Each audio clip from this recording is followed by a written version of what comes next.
The light in the apartment was failing, exactly mirroring the light that had, over the last year, been draining from Elias's heart. He stood awkwardly by the kitchen island, watching Clara as she moved with meticulous slowness, preparing their dinner.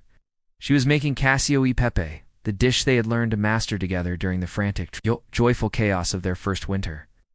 That night, 4 years ago, the apartment had been vibrant with flour dust and shared laughter, the aroma of cheese and pepper promising permanence. Tonight, the only sound was the gentle hiss of water boiling and the painful lack of conversation. The silence between them had become a physical, heavy thing, more suffocating than any argument could ever have been. Arguments, after all, required effort, energy, and a desperate hope that something was worth fighting for. Their current state was dissolution, the slow, quiet realization that nothing was left to save, only pieces to be catalogued. Elias cleared his throat, a small, futile attempt to pierce the thick, cotton-like air, but he found no words worth speaking. Clara didn't even flinch. Her focus remained solely on the emulsion of pecorino and starchy water, achieving a perfection that mocked the imperfection of their ending. He drifted back, as he often did now, to the beginning, when Clara was a furious, bright wildfire in his quiet, structured life. They had met at a university lecture hall, both attending a required philosophy course on existential dread, a subject that felt ironic now. Elias had been studying structural engineering. His world was made of steel, concrete, and predictable load-bearing tolerances. Clara was an art student, dealing in watercolors, spontaneity, and the glorious unpredictability of human emotion. Their first shared coffee had been a collision of two worlds. Hers a whirlwind of grand gestures, and his a careful sequence of thoughtful questions. He remembered the specific electric taste of their first kiss. It tasted of cheap wine, and the cold, clean air of a late autumn evening was the taste of pure, unadulterated future, a flavor that promised boundless possibilities. He had moved his sparse, functional belongings into her bohemian, cluttered flat 3 months later, not caring that his rational world was being inverted. They lived on impulse, building a fortress of shared inside jokes and late-night whispers, feeling invincible against the world's slow grinding. They spent months traveling cheaply, collecting small, meaningless souvenirs that now sat on their mantle like archaeological evidence of a lost civilization. He recalled the evening he proposed, not with a diamond, but with a small, hand-carved wooden bird he found in a seaside market. "It's a swallow," he'd explained, his voice thick with emotion. They always returned to the same nest. Clara had cried and whispered, forever, her light so bright that Elias felt warmed from the inside out. She taught him to appreciate the small, fleeting moments the way the afternoon light hit the dust motes, making them appear like tiny, dancing galaxies. He in turn gave her stability, an anchor against the emotional storms that sometimes threatened to consume her. They were perfect complements, two pieces of a complicated puzzle that clicked into place with impossible ease. But over time, the clicking became less satisfying, replaced by a subtle, almost imperceptible grating. The shared jokes grew stale. The late-night whispers were replaced by the sound of two separate people scrolling on their phones. The swallow had returned to the nest, but the nest had grown cold. It hadn't been a sudden earthquake, but a slow erosion, like water carving away at a cliff face until only dust remained. Elias mentally circled the year marker, the point where the shift truly became irreversible. It wasn't a specific fight, but rather the absence of a needed one. He'd missed her 28th birthday dinner because of a last-minute project deadline, the kind of soul-crushing compromise structural engineering demanded. He came home hours late, mentally rehearsing an apology filled with self-recrimination and promises he couldn't keep. Clara was sitting alone at the kitchen table, the candles blown out, the expensive wine untouched. She hadn't cried. She hadn't yelled. She had simply looked at him with an expression of profound, exhausted indifference. "It's fine, Elias," she'd said, gathering the dishes without a tremor in her hands. "I know how it is." That phrase, "I know how it is," was the quiet, sharp nail in their coffin. It meant she had stopped expecting anything from him, stopped demanding the effort that love requires. From that night on, the silence began to grow, metastasizing into every corner of their shared space. They continued living side by side, sharing a bed and a lease, but their emotional orbits drifted far apart. Elias started eating lunch alone at his desk, not because he was busy, but because the office felt less empty than his own apartment. Clara began spending weekends at pottery studios across town, not mentioning her activities until Sunday night.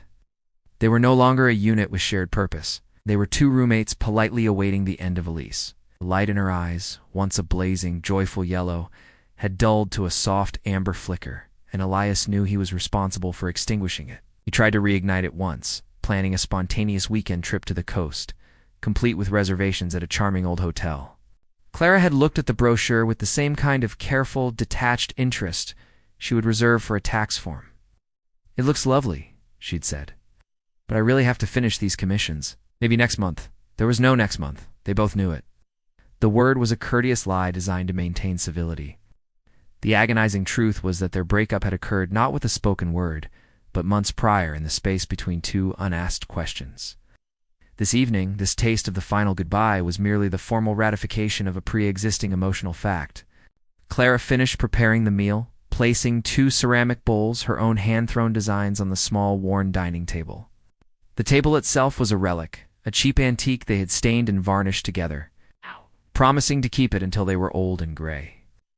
The irony was so thick Elias could almost taste it, heavier than the pepper in the pasta. They sat down, facing each other across the small expanse of wood and food.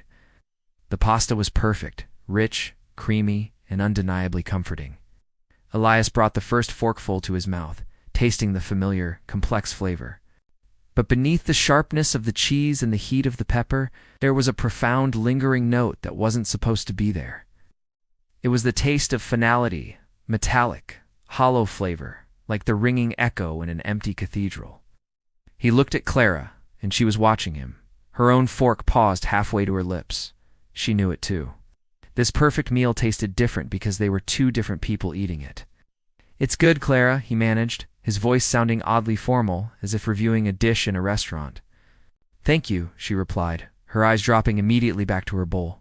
"I thought we should have this one last time. This one last time." The words hung in the air, heavy and solid, more real than any written contract. They didn't need to discuss the logistics of the separation. They had meticulously handled it all over the last week. The lease was transferred to Elias. The plants were divided equally. The shared books were separated into two piles. They spoke only of practicalities, small talk about their respective diocese, thing to avoid the yawning chasm of the topic at hand. "Did your meeting go well?" Clara asked, pushing her linguine around the bowl. "It was fine." "Ted's project is going sideways, which means long nights," Elias replied. In the past, this detail would have prompted an instant, affectionate groan from Clara and a promise to bring him coffee. "Now," she simply said, "Oh, that's too bad," without looking up. The light had truly gone out. Elias realized the depth of his regret wasn't the loss of love, but the loss of the effort they had ceased to give. They had let a great, beautiful thing die, not from malice, but from neglect, from the comfortable, fatal illusion of permanence. The love hadn't been broken. It had just slowly, politely dissolved, like sugar in forgotten water. Clara finished her bowl first, laying her fork down with a gentle clink that sounded louder than a gunshot in the silent room. "I should finish packing the rest of the boxes," she said, finally meeting his gaze. Her eyes were clear, bright blue Clara, the clear one. Now they held the clarity of a vast, empty sky. Elias stood up, his legs stiff. There was no passionate embrace, no final tearful plea. Only a brief, formal hug, their bodies touching without the slightest hint of intimacy, like two statues being moved by handlers. The only warmth was the residual heat from the pasta bowls on the table. He stepped back, watching her as she walked to the hall closet, retrieved a small, overnight bag, and zipped it shut. The sound of the zipper was the final definitive punctuation mark on their long, slow sentence together. She paused by the front door, her hand resting on the brass knob. "Elias," she said, her voice thin, almost translucent. "Be well, you two. Clara, find your light again." It was the closest either of them could come to a confession of fault and a final benediction, and then she was gone. The door closed with a gentle, definite thud. Elias remained standing there, listening to the impossible, absolute silence that rushed in to fill the space where she had been. He walked back to the table, staring at the two empty bowls, the remainder of their final ritual meal. The apartment was his now, secured, stable, everything structurally sound, but it was empty. Dimensions were correct, but the soul was missing, replaced by cold air.